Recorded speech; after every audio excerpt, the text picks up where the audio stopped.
I think if things go right, which I was thankful for, then everyone lets you be the tortured artist. I wish maybe they'd put the thumb screws a little tighter, but yeah, I just think a book takes what it takes. It was just a compulsive, you know.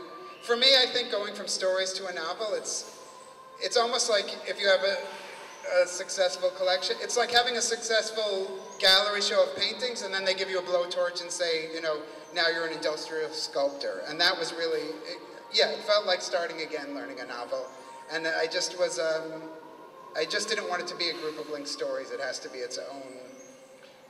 If it's a smaller form, we get it. If a man runs into a burning building to save a child and the building falls and he's killed in the fire, we don't say, how pitiful, what a loser. You know, we say, this is a hero. And I really wanted to look at notions of heroism and intent. Isn't it enough to try? But to skip through everything, basically there's, in Argentina, there's a middle class, and the Jews, when they got there, they wanted to move up and not move down like any other country with a middle class.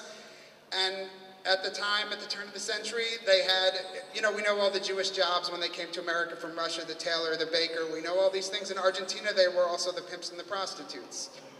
A representative number, but this idea of hearing about Jewish whorehouses interested me. And these women, you know, in America we only make pretty prostitute ideas. It's Pretty Woman, it's eating caviar with Richard Gere in a hotel. It's a pretty miserable job in turn of the century Buenos Aires. But these women, they wanted to worship, they wanted to go to synagogue, and they wanted to be buried as Jews. And the Jews in the community, they were ashamed and they wouldn't have them. So these women were told, we will not have you, and they put up literally a wall in the cemetery. And to me, you know, this book is an exploration of community, and the idea of one Jew looking at another and saying, I will not be buried with you, to me was the ultimate failure of community.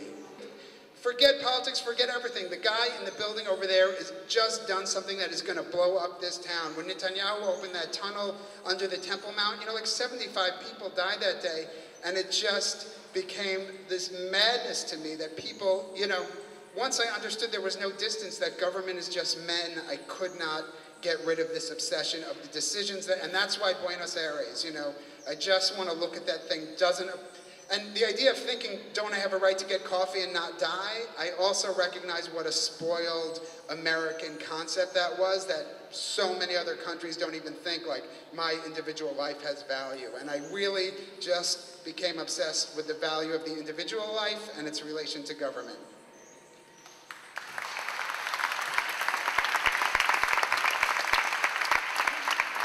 I think every immigrant has this gap between the worlds in him. No matter if he left the country as a refugee or did it on a free will, I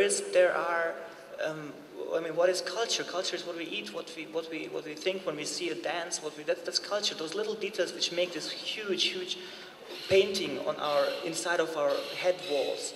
So what I did is try to connect to that, but I just failed completely. It was not a mistake of a country or anybody there. It was my own not being able to adapt or to enjoy even, you know.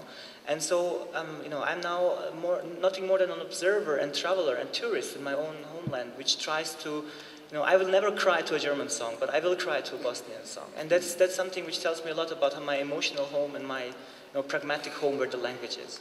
It's pieces of let's say 5 years of gathering memories, gathering my own diary entries, talking to friends, to people who I know, then going back to Bosnia, talking to generals in war, talking to politicians, and that's why it has this mosaic structure. At some point, I found a chronologic narration, or just following from A to B, from B to C, just not fitting to describe what I wanted to describe, to tell all these stories. So I had all these voices in my head and all these interviews and all these materials. And I was like, okay, just go with it. Go the way how you were told these things. So you can hear basically in this book, every single member of his family has a monologue or a longer piece where he has to talk. And that's the way a story is not always a story. If you tell the same event and I tell the same event and Nathan goes tell the same event, we will tell different stories. And that's what I wanted to create, different little realities in this big course of